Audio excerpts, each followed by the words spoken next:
एक भाई ने सवाल पूछा है, ये चेहरे पे जो झुर्रियाँ पड़ जाती हैं इसका इलाज बताएं। मेरे भाइयों और मेरी बहनों, अगर चाहते हो कि चेहरा हमारा हमेशा तरोताज़ा रहे, चेहरे का जो फेयरनेस है, चेहरे की जो ग्लो है वो हमेशा बरकरार रहे और इस पर झुर्रियाँ ना पड़ें, 3 चीज़ें इसके लिए हमने समझनी है। सबसे पहले ये जानना है झुर्रियाँ पड़ती क्यों हैं। मेरे भाइयों, गम की वजह से। जब इंसान गमगीन होता है, जब इंसान उदास होता है, जब इंसान परेशान होता है, मेरे भाइयों, वो वक्त से पहले बूढ़ा लगना शुरू हो जाता है। ऐसे खाने जो कुदरती नहीं हैं, ये भी इंसान को वक्त से पहले बूढ़ा कर देते हैं। चेहरे पे सलवटें पड़ जाती हैं, झुर्रियाँ पड़ जाती हैं।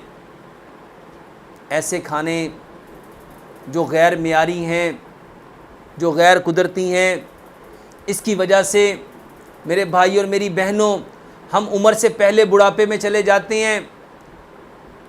हमारे हार्मोन जब इम्बैलेंस हो जाते हैं, उसकी वजह से हमारे चेहरे पे झुर्रियाँ पड़ जाती हैं। इसके साथ साथ हमारे चेहरे पे झुर्रियाँ पड़ने की एक वजह, मेरे भाई और मेरी बहनों, गुस्से में रहना, तेवड़ियाँ चढ़ा के रहना, ये भी हमारे चेहरे पे झुर्रियों का बाइस बनता है। हमें सबसे पहले उन सारी बातों को छोड़ना है, उन सारी बातों को ख़त्म करना है जिसकी वजह से ये सारे मसाइल होते हैं। और इसके साथ साथ लंबा सजदा करो, लंबा सजदा करो। ये लंबा सजदा करना आपकी 70 बीमारियों का इलाज है।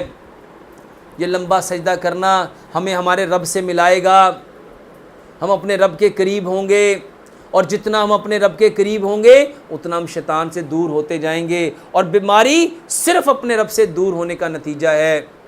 और जब हम वापस अपने रब के करीब आ जाएंगे, हमारे चेहरे का ग्लो बढ़ जाएगा। जब हम सजदा करेंगे, हमारे पूरे बदन का ब्लड जब हमारे चेहरे पे आएगा तो हमारे चेहरे को नई तरोताज़गी मिलेगी, शदाबी मिलेगी, फ़रहत मिलेगी, और हमारे स्किन दोबारा से उसी ग्लो के साथ, उसी फेयरनेस के साथ चमकती धमकती नज़र आएगी।